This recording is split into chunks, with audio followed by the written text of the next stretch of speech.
Olá pessoal, vou começar hoje falando sobre a relação cérebro-mente. Eu sei que normalmente esse é um assunto muitas vezes difícil para as pessoas, mas eu vou tentar tornar palatável, tentar tornar interessante. Bom, quando a gente pensa em cérebro, a gente pensa num órgão físico, portanto concreto, e óbvio que é parte do corpo humano, e ele vai coordenar o funcionamento de todo esse corpo.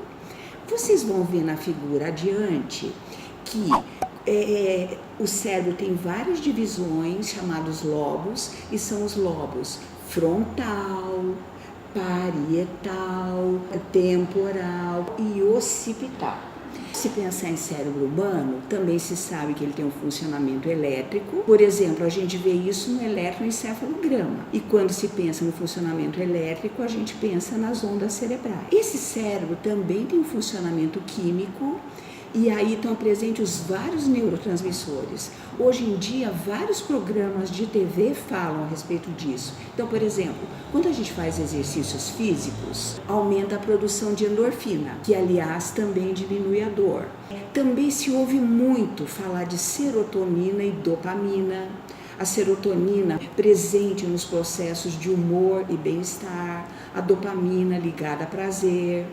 O próximo quadro apresenta ondas cerebrais. Por exemplo, nós, quando estamos acordados, estamos pondo em funcionamento basicamente as ondas beta. Quando a gente está mais relaxado, estão presentes as ondas alfa, tá? E hoje em dia, em que tanto se fala sobre as propriedades da meditação, com o que trabalha a meditação? Ela vai ajudar a produzir ondas teta. E cada vez mais pesquisas sobre o cérebro mostram a importância da meditação no bem-estar das pessoas. Tem também aqui um pequeno quadro falando dos neurotransmissores. E eu tenho brincado, mas falado sério a respeito do seguinte: numa época como a nossa, que tem tanta oferta de cocaína, morfina e por aí vai, que tal, no lugar disso, ativar o funcionamento de neurotransmissores, por exemplo, normalmente produzidos pelo corpo? Mas como é que a gente ativa?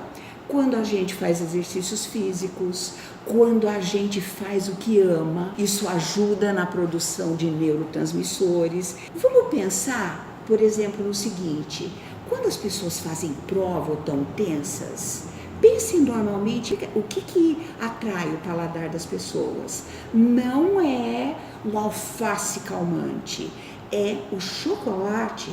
E o chocolate, por exemplo, favorece a produção de serotonina. Então é muito interessante pensar esses vários recursos que a gente tem para ativar a produção desses neurotransmissores. Mais uma questão: quando a gente tem depressão, é bem complexo, mas quando a gente tem depressão, caem os níveis de serotonina. Como pode-se aumentar a serotonina? Não só através de antidepressivos, mas também tomando sol, caminhando, comendo banana a partir das 4 da tarde, horário em que a produção de serotonina tende a diminuir. Contato com a natureza também ajuda na produção de neurotransmissores. Bom, até então eu estive falando sobre o cérebro. Ao ser um órgão físico, é basicamente estudado pela neurologia, pela psiquiatria e pela neurociência.